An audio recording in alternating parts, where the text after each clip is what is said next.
بخوبی لگایا جا سکتا ہے کہ یہ جو لاپتہ افراد ہیں یہ کیسے لاپتہ ہوتے ہیں اور کہاں جاتے ہیں، اور اگر یہ لاپتہ افراد ایران کے اندر موجود تھے تو وہ کیوں موجود تھے، پاکستان میں اگر وہ وانٹڈ تھے تو کن مقدمات میں وانٹڈ تھے، اور پھر ایران میں ان کو پناہ کیوں دی گئی، اور وہ ایران میں کیسے چلے گئے، اور پاکستان نے پھر ان کے ٹھکانوں پہ جو حملے کیے، اس سے ظاہر ہوتا ہے کہ پاکستان کو بھی اس بارے میں بخوبی علم ہے کہ کون کہاں پر ہے۔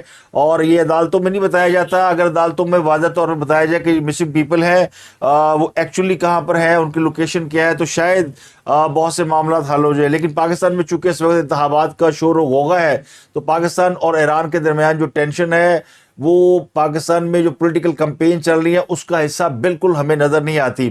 ابھی بڑے حیران کن سی بات ہے کہ پاکستان کے انتخابی ماحول میں پاکستان اور ایران کشیدگی کا کوئی ذکر نہیں ہے، تو یہ اچھی بات بھی ہے کہ اس کو لوگوں نے سیاسی پوائنٹ سکورنگ کے لیے استعمال نہیں کیا۔ پورا پاکستان یکسو ہے، یک زبان ہے کہ ایران ہو یا کوئی اور ملک ہو، کوئی بھی پاکستان کی خود مختاری یا سلامتی کے اوپر حرف اٹھائے گا، اس کو میلی نگاہ سے دیکھے گا، وائلیشن کرے گا، ریڈ لائن کراس کرے گا، تو پھر ظاہر ہے مجبوری ہے ہمیں اس کو جواب دینا، وہ دوست ہو یا دشمن ہو، جواب دینا بنتا ہے، ورنہ وہ کہتے ہیں نا کہ دیوار کیا گری میرے کچے مکان کی، لوگوں نے میرے گھر سے رستے بنا لیے، تو لوگ پھر آپ کے طرف دیکھنا شروع ہو جاتے ہیں کہ یہ تو بڑے کمزور لوگ کا جواب نہیں دے سکتے۔ تو کہنے والے یہ بھی کہتے ہیں کہ اگر ابھی نندن کو چائے پلا کر رخصت نہ کیا ہوتا تو شاید آج ایران کی یہ جرت نہ ہوتی کہ پاکستان کے اندر گھس کر پاکستان کے لوگوں کو مارتا، اور پاکستان کو بھی ایران کے اندر گھس کر جواب نہ دینا پڑتا۔ تو یہ ساری صورتحال جو خراب ہوئی وہ اپنی جگہ، لیکن پاکستان کی سیاست جو ہے وہ اس سے بالکل بالاتر ہے۔ تو پاکستان کی سیاست کی بات کر لیتے ہیں۔ آج جمعے کا روز ہے اور پاکستان کے جنوبی علاقوں میں، پنجاب کے جنوبی علاقوں میں ملتان اور رحیم یار خان، خانیوال بڑے بڑے جلسے ہو رہے ہیں۔ پیپلز پارٹی نے بڑا زبردست جلسہ کیا ہے، اور اسی طرح خانیوال میں مریم نواز نے بڑا جلسہ کیا ہے۔ اب بہت سے لوگ یہ کہہ رہے تھے کہ جی مسلم لیگ نون جب پولیٹیکل کمپین میں جائے گی، مہنگائی ہے اور بڑے معاملات ہیں تو بڑا مشکل ہوگا مسلم لیگ نون کے لیے سسٹین کرنا۔ لیکن مسلم لیگ نون کے جو جلسے ہیں، گیدرنگ ہے، تو لگتا یوں ہے کہ ان کا جو ووٹ بینک ہے وہ جاگ اٹھا ہے، اور یہ ووٹ بینک وہ ہے جس کو اس بات کا علم ہے کہ پاکستان کے اندر مہنگائی یا حالات کی خرابی کے ذمہ دار مسلم لیگ نون نہیں، بلکہ وہ طاقتیں ہیں جنہوں نے نواز شریف کو اس ملک سے نکالا، سیاست سے نکالا، ان کو اقتدار سے نکالا، اور پھر اس کے نتیجے میں جو تجربہ کیا گیا اس کی ہمیں بھاری قیمت ادا کرنا پڑی۔ تو جو لوگ یہ سمجھتے تھے کہ مسلم لیگ نون جب پولیٹیکل میدان میں نکلے گی تو ان کے جلسے خالی ہوں گے، لوگ نہیں ہوں گے، تو ان کو بڑی سخت مایوسی ہوئی ہے۔ اسی طرح جس طرح پاک ایران تعلقات میں اب اگر بہتری آ رہی ہے تو ان قوتوں کو مایوسی ہوگی جو یہ سوچ رہے تھے کہ دونوں ملک ایک دوسرے کے اوپر جو ہے فوجیں چڑھا دیں گے اور لڑائی کریں گے، تو ان کو بھی سخت مایوسی ہوئی ہے۔ اور وہ جو ہاکس ہوتے ہیں نا، جن کو ایسے موقع پہ اپنے ناخن تیز کرنے کا موقع مل جاتا ہے کہ پیو، تو ایسا نہیں ہے۔ پاکستان میں بہت سے ایسے سمجھدار لوگ بھی موجود ہیں، بلکہ موسٹلی سمجھدار لوگ موجود ہیں جنہیں احساس ہے، جنہیں پتہ ہے کہ حالات کیا ہے، کس طرف جا رہے ہیں۔ افغانستان کے ساتھ آج کل ہماری ٹریڈ بند ہے، تورہم بارڈر پر سینکڑوں گاڑیاں کھڑی ہیں۔ معاملہ وہی ہے کہ پاکستان نے افغانستان کو کہہ دیا کہ نو انٹری وداؤٹ ڈاکومنٹس، تو وہ جو ٹرک وہاں سے جا رہے ہیں آ رہے ہیں ان کے پاس سفری دستاویزات نہیں ہے تو ٹرک کھڑے ہیں۔ تو پاکستان نے تو کہہ دیا کہ اب پاکستان جو ہے وہ مہاجرین کو ٹریٹ نہیں کرے گا، اور جو غیر قانونی طور پر پاکستان میں موجود ہے وہ واپس چلا جائے۔ 2.5 سے 3 لاکھ لوگ جا چکے ہیں، جبکہ ابھی بھی 15 لاکھ سے زائد لوگ پاکستان کے اندر موجود ہیں جن کے پاس ڈاکومنٹس نہیں ہیں۔ تو پاکستان کا ایک ہی سٹانس ہے کہ جس طرح دوسرے ملک میں ہوتا ہے، آپ جاتے ہیں ویزا لے کے جاتے ہیں، پاکستان آئے ویزا لے کر آئے، اور یہ جو غیر قانونی طور پر آپ دوسری طرف جا کر ڈیرے بنا لیتے ہیں، یہ اس سے ملکوں کی سالمیت پہ خطرات پیدا ہوتے ہیں، سوالیہ نشان پیدا ہوتے ہیں۔ یہ ہم نے دیکھ لیا ہے کہ بارڈر کے آس پاس جو کہ بالکل سیستان کا یا بلوچستان کا بارڈر ہے، جو ایران نے لوگ مارے اس کا دعویٰ یہ ہے کہ یہ بھی غیر ملکی تھے، جو ہم نے مارے ان کا دعویٰ کہ وہ بھی غیر ملکی تھے۔ تو دونوں ملکوں کے درمیان جو لڑائی کی یا اس کشیدگی کی جو وجہ بنی، وہ غیر ملکی بنے یا وہ لوگ بنے جو کہ شاید کسی ایسی ایکٹیویٹی میں انوالو تھے کہ جہاں کے وہ لوگ تھے وہاں ان کے خلاف کارروائی ہو جاتی، تو دوسری جگہ پہ جا کر انہوں نے پناہ لے لی. تو اب یہ معاملہ بہرحال آگے بڑھ رہا ہے. تو آج کچھ بڑی امپورٹنٹ خبریں ہیں، بڑے امپورٹنٹ جلسے ہیں. یہ کہ سابق وزیر فیصل آباد سے گرفتار ہوئے ہیں، اور وہ اتنے مضحکہ ہے اس طریقے سے ان کی گرفتاری ہوئی ہے کہ ان کو باقاعدہ ہاتھ پاؤں سے پکڑ کے پولیس اٹھا کر لے گئی ہے. یہ پاکستان تحریک انصاف کے سابق صوبائی وزیر خیال کاسترو، یہ 9 مئی کے مقدمات میں مطلوب ہے. یہ پہلے بھی گرفتار ہوئے تھے، اب بھی انہوں نے ضمانت کرانے کی کوشش کی، اور یہ فیصل آباد کی ضلع کچہری پہنچے تھے تو کہتے نا اڑنے بھی نہ پائے تھے کہ گرفتار ہوئے ہم، تو پکڑ لیا جا کے انہوں نے موقع پہ پولیس نے.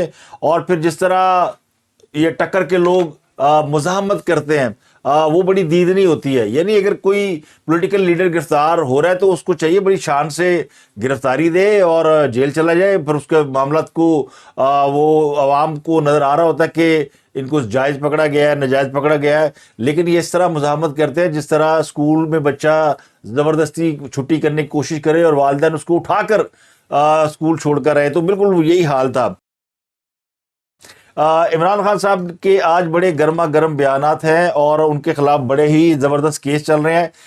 ان کا سائفر جیل میں ٹرائل کالعدم قرار دینے کا جو معاملہ تھا وہ سپریم کورٹ میں چیلنج ہو گیا ہے. یہ بہت بڑا کیس ہے جس میں کل اعظم خان نے بھی ایک بہت بڑا سٹیٹمنٹ ریکارڈ کرایا. تو اس فیصلے کے خلاف جو کہ جس کو اسلام آباد ہائی کورٹ نے روکا تھا، سائفر کیس کو کالعدم قرار دیا تھا، اس کو حکومت نے چیلنج کیا ہے اور یہ سپریم کورٹ میں چیلنج کیا گیا ہے. درخواست میں یہ موقف اپنایا گیا ہے کہ اسلام آباد ہائی کورٹ نے 21 نومبر 2023 کو سائفر ٹرائل کا فیصلہ کالعدم قرار دیا تھا، اور چونکہ اسلام آباد ہائی کورٹ نے حقائق کا جائزہ نہیں لیا اور سائفر ٹرائل کے لیے قائم کی گئی خصوصی عدالت کو کالعدم قرار دیا. ہائی کورٹ کے پاس خصوصی عدالت کی حیثیت ختم کرنے کا کوئی اختیار ہی نہیں ہے. تو حکومت کی جانب سے رضوان عباسی کے توسط سے جو دائر درخواست ہے اس میں عمران خان اور جج ابو الحسنات کو فریق بنایا گیا ہے. اس کے علاوہ درخواست میں ڈی جی ایف آئی اے آئی جی ڈی سی اور چیف کمشنر اسلام آباد ان سب کو فریق بنایا گیا. تو یہ بڑی امپورٹنٹ ڈیولپمنٹ ہوئی ہے. اس کے علاوہ عمران خان صاحب جو ہے وہ جیل کے اندر خاصے پریشان ہے. آج ان کے کئی مقدمات کی سماعت تھی، کم از کم 3 مقدمات ان کے ڈیالہ جیل میں چل رہے ہیں، اور ایک اہم مقدمے میں انہوں نے اپنا وکیل بدل لیا ہے. لطیف کھوسہ کی عمران خان نے چھٹی کرا دی ہے، ان کی جگہ پہ نئے وکیل آ گئے ہیں. تو لطیف کھوسہ جو کہ پچھلے چند دنوں میں بہت عمران خان کے مقدمات کی وکالت کر رہے تھے اور کئی مقدمات میں ان کے اہم وکیل کی حیثیت سے پیش ہو رہے تھے، اب وہ ایک بڑے اہم مقدمے میں ہٹا دیے گئے ہیں. وہ 190 ملین پاؤنڈ کیس ہے. اور لطیف کھوسہ کو کیوں ہٹایا گیا؟ تو عمران خان کے اب کئی وکلا جو ان کے قریب ہیں ان کے اوپر اعتماد ختم ہوتا جا رہا ہے. شیر افضل مروت اور حامد خان کی لڑائی کے بعد لگتا ہے کہ حامد خان گروپ اب عمران خان کی فہرست سے خارج ہوتا جا رہا ہے. لطیف کھوسہ بھی اس کا ایک حصہ ہے. حامد خان، لطیف کھوسہ، شعیب شاہین کے لیے کافی مشکلات پیدا ہو گئی ہیں کیونکہ شیر افضل مروت اور بیرسٹر گوہر کا گروپ اب عمران خان کے زیادہ قریب آ گیا. تو عمران خان نے لطیف کھوسہ پر عدم اعتماد کا اظہار کر دیا ہے.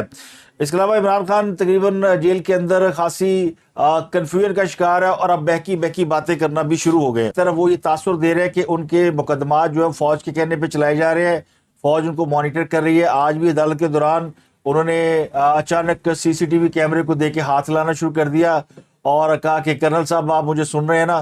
تو عدالت میں اس بات پر خاصا کہکا برپا ہوا، لیکن عمران خان نے تاثر دینے کی کوشش کی کہ ان کے مقدمات جو ہے وہ سی سی ٹی وی کے ذریعے فوجی حکام سن رہے ہیں. تو یہ تاثر وہ دے رہے ہیں. ساتھ ہی وہ یہ کہتے ہیں کہ جناب میرا تو فوج کے ساتھ کوئی جھگڑا نہیں اور 90% فوجی مجھے ووٹ دیں گے. تو فوج پہ الزام بھی لگا رہے ہیں، فوجیوں سے ووٹ لینے کی توقع بھی ظاہر کر رہے ہیں. تو ان کا وہی معاملہ ہے کہ ایک طرف انہوں نے گھٹنے پکڑے ہوئے اور دوسری طرف گریبان پہ ہاتھ رکھا ہوا ہے.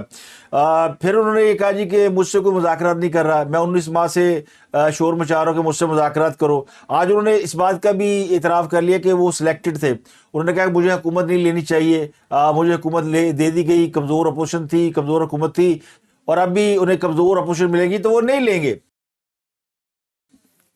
اب حالانکہ وہ حکومت تو چھوڑیں، اپوزیشن کا بھی حصہ شاید ہی کبھی بن سکیں. تو عمران خان جو ہے وہ ایک طرف کہتے ہیں جی کہ یہ جو 8 فروری کا الیکشن ہے، اس میں اب جو حکومت ہے یا جو اس وقت ان کے مخالف سیاسی جماعتیں یہ بھاگ جائیں گی.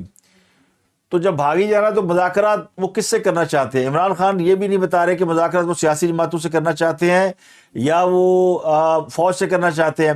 انہوں نے یہ دعویٰ کیا جی کہ جب میری حکومت تھی تو مذاکرات شروع ہو گئے تھے. حالانکہ وہ مذاکرات عمران خان کے مرضی سے شروع نہیں ہوئے تھے لیکن عمران خان کی مرضی سے ختم ہوئے تھے. یہ مذاکرات چیف جسٹس عمرتا بندیال کی خواہش پر شروع ہوئے تھے، لیکن عمران خان نے آج ان کو بھی رگڑا دے دیا اور کہا جی کہ پی ڈی ایم نے کہا تھا کہ جب تک عمرتا بندیال ریٹائر نہیں ہو جاتے مذاکرات آگے نہیں چلے گے، تو اس لیے مذاکرات ختم ہو گئے. حالانکہ یہ بات فواد چودھری اور کئی دوسرے وہ لوگ جو کہ مذاکرات میں شریک تھے کھل کر بتا چکے کہ عمران خان نے منع کر دیا تھا. عمران خان کو مذاکرات پسند نہیں تھے. عمران خان جب حکومت میں تھے تو ظاہر ہے فوج ان کے ساتھ کھڑی تھی تو ان کا سورج سوا نیزے پہ تھا تو وہ کسی کو دیکھتے نہیں تھے. آج وہ جیل کے اندر اس طرح بنے ہوئے کہ جیسے کچھ جانتے نہیں ہیں اور انہوں نے کچھ کیا ہی نہیں ہے. بڑے معصوم ہیں، 19 ماہ سے ان سے کوئی مذاکرات نہیں کر رہا. وہ سیاسی جماعت ہے، سیاسی قوت ہے. تو جس دن انہیں اس بات کا احساس ہوگا کہ وہ خود کو سیاسی قوت کہتے ہیں تو انہیں سیاسی قوت بن کر بھی دکھانا ہوگا. کون سی سیاسی جماعت ایسی ہے جس کے پاس ایسے لوگ نہیں ہوتے جو کہ سیاسی راستے نکال سکے؟ عمران خان جب سب کچھ اپنے ہی دامن میں لے کے چلیں گے تو پھر ان کو مشکلات پیدا ہوں گی. اور عمران خان کا جو سب سے بڑا مسئلہ نظر آتا ہے وہ یہ ہے کہ وہ کانوں کے کچے ہمیشہ کچے رہے. جو ان کے کان میں آ کے کچھ بات کرتا تھا ہمیشہ وہ بات وہ آگے کر دیتے تھے. تو اب بھی ان کا یہی حال ہے. اب بھی انہیں شیر افضل مرور نے جا کے کہا جی حامد خان چیئرمین بننا چاہتے تھے تو حامد خان گروپ سے ناراض ہو گئے، لطیف کھوسا کو بدل دیا ہے اور باقی لوگوں سے بھی بات نہیں کر رہے. تو عمران خان کی جو حالت ہے جیل کے اندر بڑی خراب ہے. 3 مقدمات ان پہ جو ہے وہ جیل کے اندر آج ان کی سماعت ہوئی. ان کا نکاح کا کیس ہے، توشہانہ کیس ہے، 190 ملین پاؤنڈ کا کیس ہے. تو آج عمران خان صاحب نے صحافیوں سے گفتگو میں اس بات کا اعتراف کیا کہ انہوں نے 2018 میں حکومت بنا کر غلطی کی، انہیں دوبارہ الیکشن میں جانا چاہیے تھا. وہ کہتے ہیں جی میں جنرل قمر جاوید باجوہ کی میٹھی باتوں میں آ گیا تھا. جنرل باجوہ کو مدت ملازمت میں توسیع دینا میری دوسری غلطی تھی. انہوں نے یہ بھی کہا کہ اتحادی حکومت سے بہتر ہوگا کہ ہم اپوزیشن میں بیٹھ جائیں، گندے الیکشن سے ملک میں عدم استحکام پیدا ہوگا. انہوں نے یہ بھی کہا کہ اعظم خان نے عدالت میں سچ بولا ہے. اعظم خان کو سافٹ ویئر اپڈیٹ کرنے کے لیے 140 دن پاس رکھا گیا. سائفر کو نیشنل سیکورٹی کمیٹی اور کیبنٹ کے سامنے رکھا گیا. نیشنل سیکورٹی کمیٹی نے سائفر کی مذمت کی تھی. سائفر دفتر خارجہ میں موجود رہتا ہے، صرف اس کا مفہوم دیا جاتا ہے. تو اپریل کی کابینہ میں سائفر کو ڈی کلاسیفائی کر دیا گیا تھا. عمران خان نے یہ بھی دعویٰ کیا کہ پاکستان کی فوج ہماری فوج ہے، 90% فوجی پی ٹی آئی کو ووٹ دیں گے. اور باجوہ نے ایوان صدر ملاقات میں کہا تھا کہ ساری فوج تمہارے ساتھ ہے. باجوہ کے فیصلوں نے پاکستان کا بیڑا غرق کیا لیکن فوج کا اس میں کوئی قصور نہیں ہے. میں سیاسی آدمی ہوں اور مذاکرات کے لیے تیار ہوں لیکن کوئی مجھ سے مذاکرات کرنے کے لیے تیار نہیں ہے. انہوں نے کہا کہ لوگوں میں غصہ بڑھتا جا رہا ہے اور 8 فروری کو لوگ اپنا غصہ نکالیں گے. تو عمران خان نے بڑا لمبا چوڑا اس میں اسٹیٹمنٹ دیا ہے. اس کے علاوہ پی ٹی آئی نے جو پلان سی بنا رکھا ہے الیکشن کے موقع پر وہ یہ کہ ان کے جو امیدوار ہوں گے ان تمام امیدواروں کے جو پوسٹرز ہیں ان کے اوپر قیدی نمبر 804 لکھا جائے گا.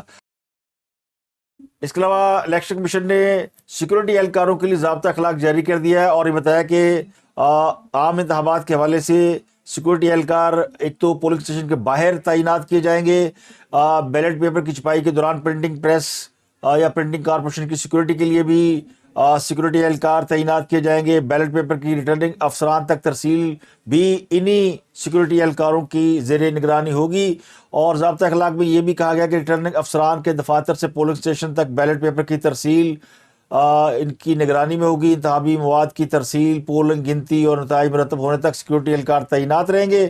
اور یہ بھی کہا گیا کہ پولنگ اسٹیشن پر قیام امن کی ذمہ داری پریزائڈنگ افسران کی سربراہی میں سیکورٹی اہلکاروں کی ہوگی، جبکہ سیکورٹی اہلکار انتخابی عمل میں مکمل طور پر غیر جانبدار رہیں گے، کسی جماعت یا امیدوار کے حق یا مخالفت میں کام نہیں کریں گے. اور کسی سیکورٹی اہلکار کو کوئی یہ رائٹ نہیں کہ کسی ووٹر سے وہ اس کی شناخت کا ثبوت مانگے. ضابطہ اخلاق کے مطابق کسی ووٹر کے پولنگ اسٹیشن میں داخلے کے حق کو سلب نہیں کیا جا سکتا. سیکورٹی اہلکار کسی صورت پولنگ عملے کے فرائض انجام نہیں دے گا.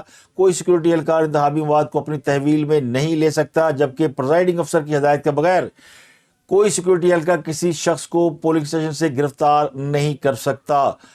یہ بھی کہا گیا ہے ضابطہ اخلاق میں کہ کوئی اہلکار کسی بھی واقعے پر پریزائڈنگ افسر کی اجازت اور ہدایت کے بغیر کوئی کارروائی نہیں کر سکتا، نہ ہی وہ کسی امیدوار، پولنگ ایجنٹ، مبصر یا میڈیا سے بحث کر سکتا ہے۔